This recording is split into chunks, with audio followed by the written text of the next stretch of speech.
What is up, y'all? Will here at Schedulefly. This, this was quite an interesting episode. It was a different story than we get most of the times. I mean, most of the times when I ask people, for their origin story with hospitality, it's, hey, I was washing dishes, started at 13, and then, been at it for 30 years. Nelson Ruiz, has owned Mucho Gusto in Bel Air, Maryland for, I think they've been open 3 years now. He came from corporate America and has a really cool backstory. He was traveling around and said, literally over his 20 or 30 years in corporate America had probably eaten 1,000 restaurants. And flew all around the country, went to different cities all over the U.S., all over the world, and had visited so many restaurants. And over the time, began to collect ideas of what he'd like to do with his own place one day. And sure enough, he made it happen. And I'm just so impressed with this story. Most people that leave corporate America, to get into something like hospitality are going to go buy a franchise. It's a much easier transition, or at least it is deemed as an easier transition. Whether it is or not, I don't know. But the idea of not having to come up with your own idea and just, originate everything, but just take a concept and take the playbook and execute on the playbook. Well, Nelson came up with his own concept, and he's got an incredible one, and they're already growing. And I'll let you hear from him what's happening, but it's an amazing story. This is a must-listen episode. Super dude, very sharp, has his ducks in a row. It just gets it, man. Like you can just tell this thing's gonna do really well. It's very clear to me, talking to him, that's going to be the case. So enjoy this episode. But before you do, enjoy a quick word from our sponsor and our Schedulefly partner, Pop Menu. Pop Menu is all about making your day easier and your sales bigger. They will simplify your marketing operations, bring in more guests, and capture customer data for personalized remarketing to keep them coming back. With one super simple to use platform that integrates with most point of sales like Toast and Square and a number of others, Pop Menu starts with a beautifully designed, easy to update interactive menu that transforms the guest experience online. It includes a brand new website that's optimized for search engines like Google for no additional cost, automated digital marketing, online ordering, and waitlisting, and you'll never miss another call with their AI answering solution that costs as little as 47 cents an hour. And there's just so much more in there. So there's a link to Pop Menu in the show notes. We have a lot of mutual customers with Schedulefly and Pop Menu. When I speak to those folks, consistently they tell me great product, great company, great customer service, great results. Check them out. And check out this episode. Nelson Ruiz, Mucho Gusto, Bel Air, Maryland. Great dude, great story. More episodes coming soon. See ya. How you doing? Oh, man, I'm great. Nelson, how are you doing? I'm doing fine. I'm heading down to the basement.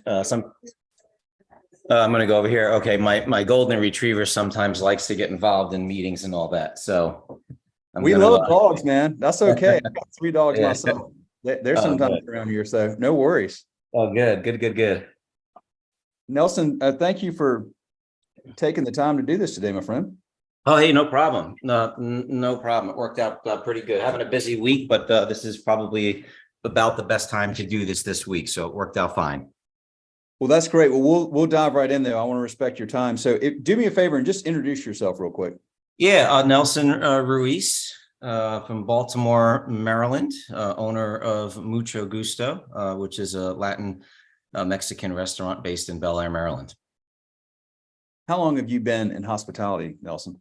It's been going on, we're going to be 3 years. 3 years. Now that of course does not include when I was a server way back in the day when I was in college and stuff like that. So did the usual thing as a college student, waiting tables and working in restaurants. Got involved in the corporate world for many years, which then led to what I'm doing now. Oh, now this is really cool. I'm excited to hear this because so many of the people that we have on here, it was like, hey, I started washing dishes when I was 14, and then, and it's been like this whole career in hospitality. So you came from the corporate world. So this is fascinating, man. So, congrats, first of all, on Thanks, thank you. getting out from under that and starting your own restaurant, and 3 years in, that means you started at a pretty challenging time as well, I guess. Oh yeah, we definitely did not have COVID in our business plan. So and actually when we were slated to open, if you remember, that's when they shut everything down for 6 weeks. You couldn't even go out of your house. If you remember those first 6 weeks, no one could do anything. Yep. And then at some point they allowed restaurants to do takeout only. So still nothing inside, but takeout only, at least in Maryland. And because of the type of restaurant that we are, and I'm sure we'll get into that in a little bit, we just didn't feel the best way to introduce ourselves to a market was via takeout. So we waited another 6 months until we were at 50% capacity. When it became 50% capacity, you can open up and at 50% capacity inside your restaurant. So that's when we decided to open up. That and the fact that we were going to run out of money at some point, because we were at that point paying, salaries, to managers and chefs and paying on a lease and all that fun stuff. So it worked out fine. A little scary, a little hairy, and I'm sure there's a lot of people that have some similar stories to tell. But I think it was the right decision because we're more than just food. So people kind of needed to get the experience, and I think we delivered on that. Oh man, that's awesome. So what were you doing prior to this, and what led you to decide to open Mucho Gusto? Yeah, well, I started out in nursing, and then got into pharma and medical device sales and leadership. I did that for about 20 years before getting into this, and fortunately, as a leader in the pharmaceutical industry, I did lots of traveling all over the country. Anything from, hotel bars and restaurants to full service restaurants to casual restaurants to the restaurant across the street, to the trendiest restaurants to the most expensive restaurants, Chicago, San Antonio, LA, San Diego, Miami, Vegas, all over. And it was always very interesting and appealing to me. And I always said to myself, someday I think I want to do this. I think I would love to do this. And a lot of times I was with my sales teams or the leadership team. Sometimes I was by myself. So I started to see things that I liked, things that, I think could be better, things that kind of rubbed me the wrong way, and never knowing if one day I'd actually do it, but wanted to do that. And at some point I just made a decision. It was time to move on. And, I for 20 years been telling my people to believe in themselves and motivate them and inspire them to hit their sales goals, even when they think they couldn't hit them. And finally looked in the mirror and said, I should start doing what I've been telling everybody else to do for the last 20 years. And I sat down with my wife, and in all honesty, all candor, I thought she was going to say no. And there might have been a little small part of me that maybe was hoping she was going to say no, because it's risky and it's scary. Yeah, And that could be your out. Right. I got you. yeah, but she said, yeah. So here we are. And it's, knock on wood, it could not have gone any better. I mean, we couldn't have written a better script. So thankfully, it's been one heck of a ride. So it's been great. Well, and so this is your concept. Yes. So this is 100% mine. And this is, again, built on just, as I mentioned before, with all the restaurant, and I when I tell you that I've probably been to 1,000 restaurants in 20 years, I'm not exaggerating, because we've spent a lot of time going out with customers and with our employees. And, the way that I kind of built this concept, it had to do with, some kind of old cliche kind of saying that you've heard before. People may forget what you say, they may forget what you do, but they certainly remember how you make them feel. And if you go back to, when we opened the restaurant, certainly with the pandemic and, the political environment and the divisiveness in the country and, just, moms and dads running their kids to, they get up in the morning, they got to make breakfast for the kids, and they got to go to work, then they got to make dinner, then they got to get the kids to practice, people running around and sometimes not even finding time to eat. We thought, and that a restaurant could be so much more than just food, and we live, which obviously is very important, right? The food has to be good.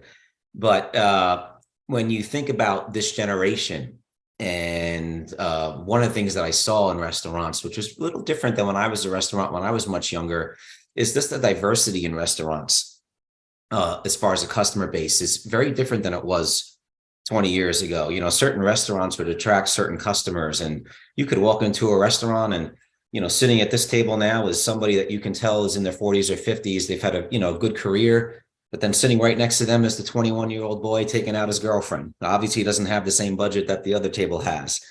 You know, you have a generation that loves to take pictures, loves photo opportunities, loves to show people where they are, where they've been, where they want to go. So I feel it's a big miss for a restaurant not to have decor that entices people, that brings people in and makes them feel like they're part of something and makes them want to take a picture to tell everyone that they've been there. And that's really the concept of the restaurant. It's really about the experience. You know, we have great food. People love our cocktails. That's what kind of probably what we're known for. But people also tell us we're one of the most Instagrammable restaurants they've ever been to, which is very nice. And it's free marketing for us because they all take the same pictures in the same spot, and thousands of people see that every week. So, what is it about the decor that makes it so Instagrammable? So we used, you know, let me just back up. Coming from New York, I'm originally from New York, where local really means nothing to people because people are from all over the place. Yeah. When you come to Maryland, local, there's a lot of pride in local. You know, being local, there's a lot of pride in it. So we hired a local interior designer to build the restaurant. We hired local artists, both professionals and students from from high schools and colleges to paint certain things for us inside the restaurant to make it resonate for the people that are in our market. Yeah. And then the other thing that, you know, that we did is I took a little bit of everything that I saw in various, you know, parts of the country. You know, for instance, I was at a whiskey bar in Harrisonburg, Virginia, and I was sitting at the bar and I looked up and they had these lights that, you know, come right over your head. And I'm looking at the lights and I'm like, those look like whiskey bottles that they literally cut off and made lights out of them. So I said, you know, I'm going to do that with tequila bottles. So really, when you walk in the restaurant, there's a little bit of something from somewhere in the country inside the restaurant. And everything was touched by a local artist. So our chandeliers are painted by our local artist. You know, we have old art. Our local artist came in and they painted the mural in our patio, which people, you know, talk about a lot and take pictures in front of. The big mural that you see when you walk in the restaurant was painted by a local artist. And then, of course, our lounge, which is where the sign is, where everybody takes their picture. That again was, you know, let's create an Instagrammable moment. Let's create a place where in a selfie generation, people are going to be drawn to take a selfie.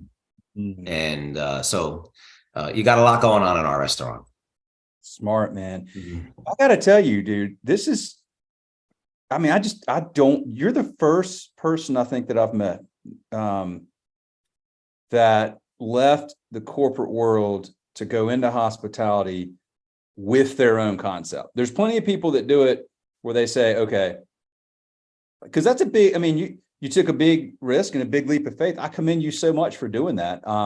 Especially having, you know, that tenure in the corporate world. I mean, it's easy to kind of just stay in that rhythm and stay in that routine. And here you are listening to yourself preach to your, the folks that report to you. And then you're saying, okay, I should do this. And then most people I think would go, okay, what's a franchise I can go buy? Like, you know, somebody's already got the concept. I just need to come in and execute, you know, and that works well a lot of times because when you've been in the corporate world, you learn a lot of the processes and management styles and all this stuff you need to just execute on something else. You came up with your own concept and pulled the trigger on that, man. That's like, dude, I mean, I have so much respect for you. I really do. I think that's an amazing thing. I think that's it's just a very inspiring story. So I just can't tip my hat enough that you went out and to your bride for supporting you in doing that. Yeah, sure she's crazy. Yeah. Yeah. So, and now she's in on it too. You know, she's left her career and she's doing this with me now. So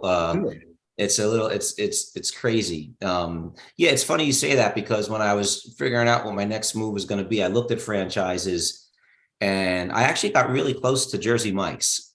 And I just, because I knew they were going to kill Subway, you know, I just knew it. This is going back 5 years ago. And I'm like, you know, they're so much better than Subway. And not to I shouldn't say that. They're the next evolution, I think, of Subway.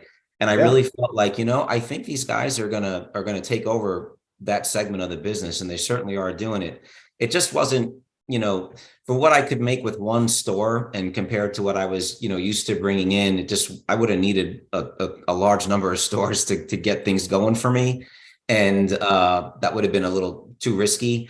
And I really wanted to do my own thing, and as different as, you spoke to something that's really important, having a corporate background, you understand procedures, management, expectations, standards, and all that stuff very well. But I was surprised, honestly, at the similarities between the two industries. So I was in an industry where for the last 10 years, we went through an incredible amount of change. Yeah.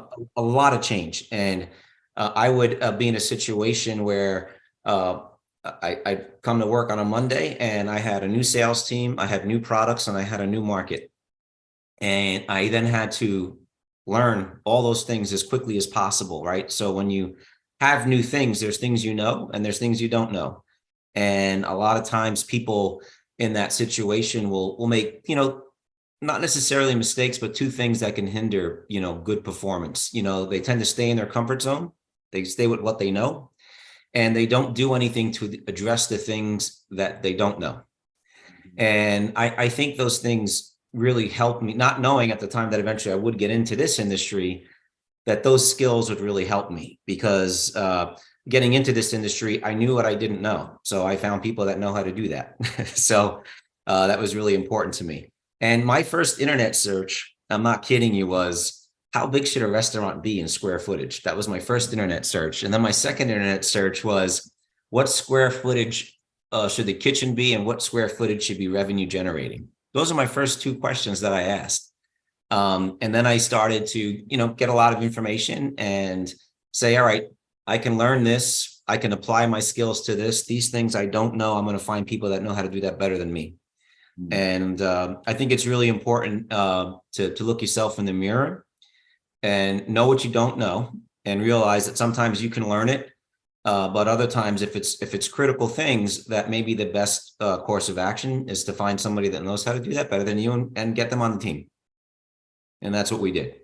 Yeah. The ultimate confidence is checking your ego and finding other people, like knowing things that you're not good at and maybe don't want to try to be good at, and finding somebody that is a master at that and bringing them in, and then you learn from them. But that's again, this is something that's so common with folks that have been successful in this business is understanding, okay, I've got to just put my ego aside, because there's a lot of ego in this industry. There has been. I mean, a lot of, there's artistic folks that are, particularly the chef driven places. Nothing wrong with that, man. It's a good thing to have a healthy ego, but a lot of times that prohibits you, it keeps you from, allowing others to come in and add to what you're doing. So recognizing that's a really important quality for sure.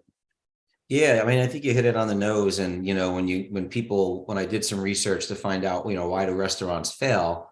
Because unfortunately, a lot of them do. And then as I'm looking for investors, one of the first things that financial advisors will tell people, don't invest in restaurants, right? So, and for good reason. And really what I found is, to your point, that's very true. And the other thing that stood out to me is, you have people that have such great qualities, they have all this passion, they have strong work ethic, they believe in their concept and what they're going to do, but they don't necessarily fully understand or appreciate how to take that and operationalize it and make it profitable. And they run into issues because of that.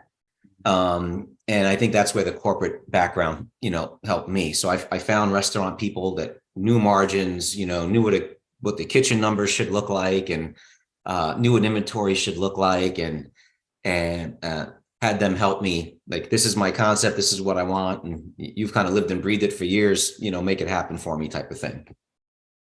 For sure. Well, yeah, again, starting this when you did, amazing. So you had a business plan. It obviously changed from COVID. Now we're kind of back full speed ahead. So you all are clicking on all cylinders. Is growth part of your plan, or, I know it's still early on, but do you imagine having multiple locations one day, or? Yeah, it's funny you say that. It's good timing. So yesterday we announced on social media that we plan on opening 2 additional locations in the state of Maryland by the end of this year. Oh, that's awesome. Yeah, so we're really excited about that. We're teasing people. We're not even telling them where they are yet. We'll probably tell them the cities in a couple of weeks, and then we'll give them exact locations in a couple of months.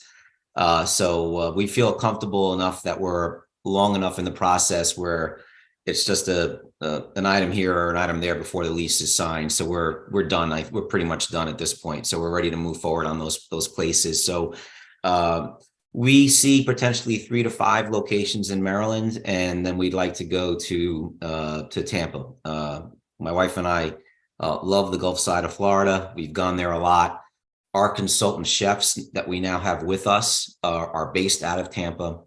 There's a concept that they have that we feel that we could work together in a parallel kind of fashion. So we're going to look to do that. Once we get these other 2 locations up and running, we'll start to, we're already looking for a location in Tampa. Just haven't really found anything quite yet. But once these other 2 locations are up and running in Maryland, we're going to start to really focus hard on Tampa while still looking for 2 additional locations in Maryland. So their growth is important. Consultant chefs in Tampa. Who do you work with?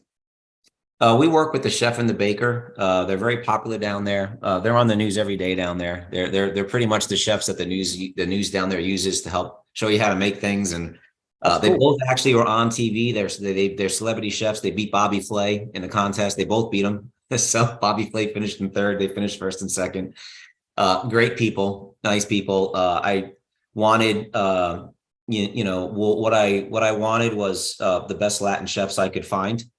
As a consultant, looking for the most current, trendiest, kind of unique foods that are out there, foods that have lots of different flavors and ingredients in them. And I put an ad in Indeed, and I got a zillion responses. And these are the people that I landed on, and it's been a great relationship ever since.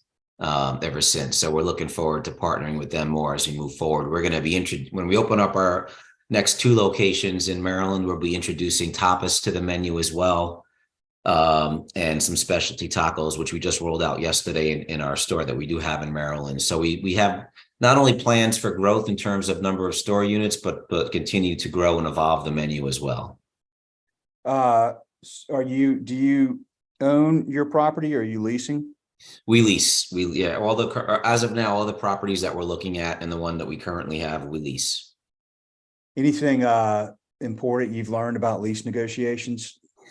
Yeah, I definitely have a good broker that can represent you, and make sure, though it's a little painful because the lawyers are very expensive, to make sure that they go over your lease, with a fine comb, tooth and nail, to make sure that your best interest is being considered in the lease. There's always going to have to be compromise. You're not going to get everything you want. But if you don't have people to represent you, to back you, you got to be careful. Now, I feel good about our lease. I probably could have gotten a little bit more TI, tenant improvement, had I taken my own advice, earlier. So we definitely did that. Definitely did that differently this time around. We were able at the last minute before we signed that lease to get other people involved to help us out. That ended up, financially helping us out significantly based on some of the things that they had to, take out of lease or give back to us. So I would just tell people, I know when you're starting a business and there's no revenue coming in, that money can be very tight. And, sometimes you don't want to give people money to help you because it's more money out of your pocket.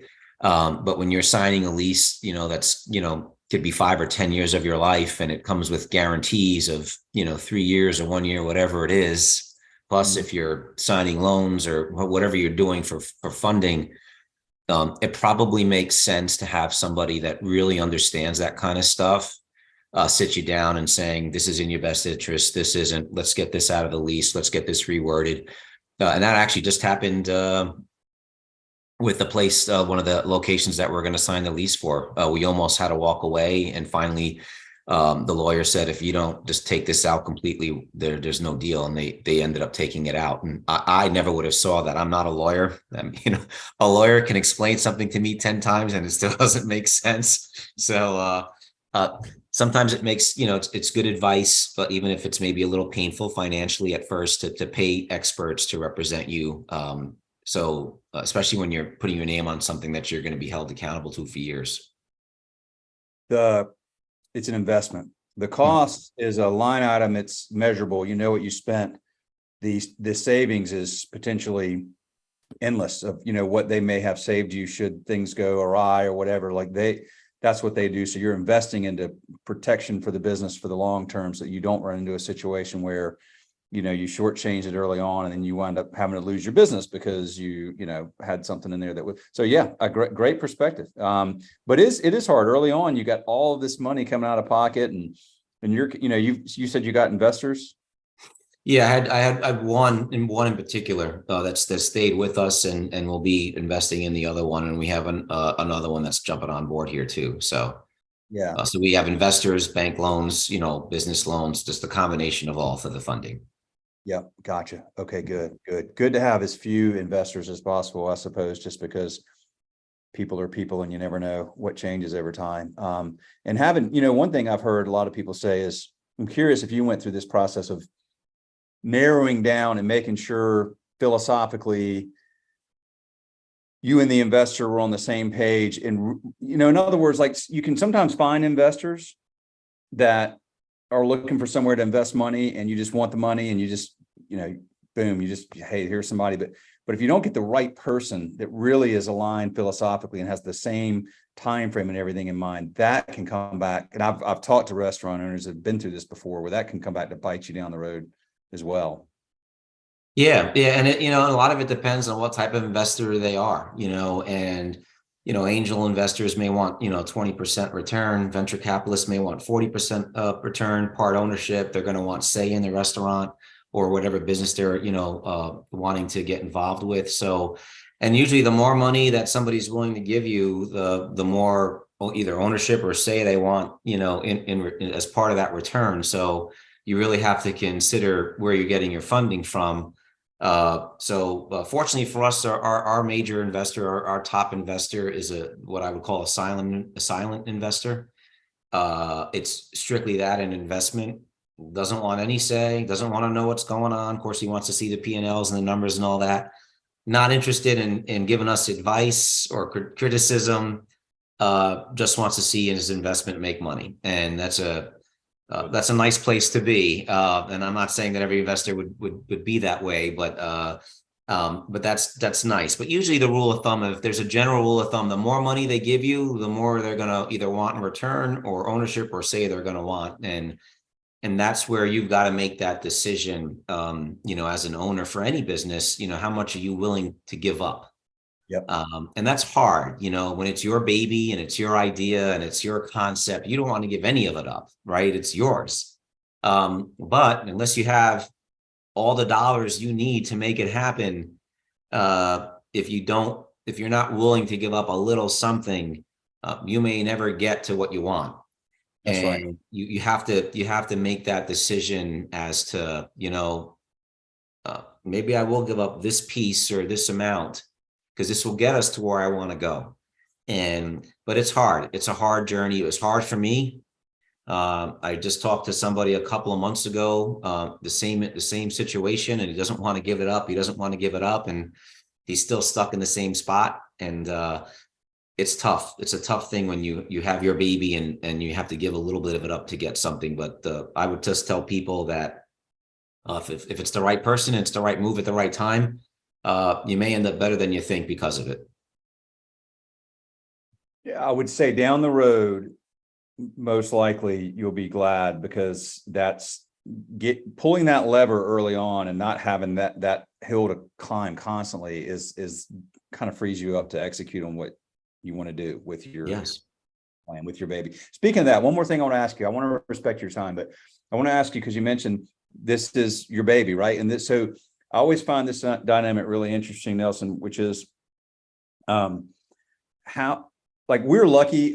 We've got 5 of us here. We've had 5 people in this business for a long time. It's the same 5 people, and it's a small group, and we're all like really invested in the success of this business. Okay.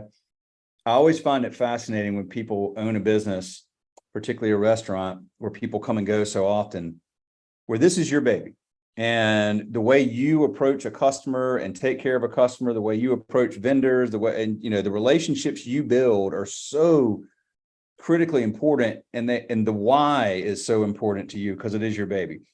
I'm curious about your approach to trying to find people that, I mean, nobody's going to care as much as you and your wife are, but there are people that really will, invest heavily into trying to help grow this baby into something amazing and having a part of it and feeling proud of that. How do you find those kinds of people to participate in your growth?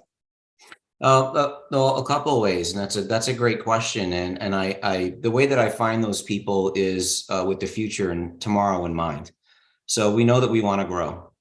So we've just hired recently a vice president of operations and a director of operations, and they came from a regional growing restaurant hospitality group that has for the last 5 years been opening multiple restaurants. And these people have been responsible for hiring, training managers, regional managers, district managers, kitchen managers. They've been in charge of actually once a location is picked, working with the contractors, the architect for permitting. Those are things we're going to need to do as we grow. So I actually got these two people from one of those hospitality groups because they've been there, done that with what we're trying to do moving forward. The other thing I did after, knowing these people now for a few years in the industry is I also gave them some sweat equity. So they have some skin in the game. They're going to become part owners. Good. So they want this as bad as I do. And, for our management, for our other managers that we're hiring and that we already have, I think one of the things that I'm most proud of, because you don't see this a lot in our industry unless it's, the chain restaurants or the big regional groups, is for all of our full-time employees, we offer full medical, dental, vision, and retirement benefits. That's incredible. So that comes at a pretty significant cost. But we want to not only tell our employees, but show our employees that we are dedicated to them as long as they are dedicated to us, and that we are looking for the best and people that want to challenge themselves to be held to the highest standard. Now, I realize maybe that not every restaurant owner, can do that. But that was very important for us. So we set ourselves up to financially be able, to do that. And that's so that's how we feel we've been able to find the people that we want, that can, treat it like their baby. Well, for two of our mid-level people in our company, it is part their baby now. They do have skin in the game. They do have a future ahead of them. And now that we've started to build some layers of leadership, now our frontline managers that are, restaurant managers see that there is a ladder that they can climb. And they've been offered something in terms of benefits that they haven't gotten, anywhere else unless they're at a national chain or something. So that makes them want to stay and it makes them want to grow. And then we also just last week we are doing development programs for our managers to develop them how to be managers, how to lead, the staff, how to deal with customer issues, so they feel that we're invested in their development and growth, professionally as well. So we think, looking at our people in that manner, when they see that we're invested in them and putting training and resources and money behind it, that in return, they're going to see the value that we bring to them, and they're going to want to give us their best. An owner told me years ago, attract the top talent and the customers will follow. And that always stuck with me. I think that's such a great way to do it. You're investing heavily on the front end and folks, but when you're providing these benefits, you're giving them, skin in the game. That's how you get great people, and great people are going to take great care of your guests, and the customers are going to, how they make you feel? I mean, that's, you said that, you remember that. So, Spot on. Mm-hmm. Dude, this is awesome. I mean, again, congrats. I utmost respect, man, for what you've done, for taking that risk, and making that leap. Hard for people to do. I'm I'm super excited to follow what y'all are doing. And maybe we'll do this again, later in the year or early part of next year, once you've got some other locations. I just, man, you got a lot of energy coming out of you that's so positive and engaging, Nelson. So I appreciate you taking the time to do this. And I'm super thrilled to have the opportunity. Thank you, man. Yeah, no, thanks for having me. I really appreciate it. I enjoyed it. I still learn every day. I'm learning, so it's always great to connect with people and learn. And even some of the questions you ask, make me think. So I appreciate that, and I enjoyed it. So thanks for having me. Absolutely, my man. Have a good one. Tell your team hello from all of us at Schedule Fly. Thank you for the business, and we'll stay in touch, man. All right, thanks a bunch. You have a good rest of the day. All right. All right, bye. Take care. Bye-bye.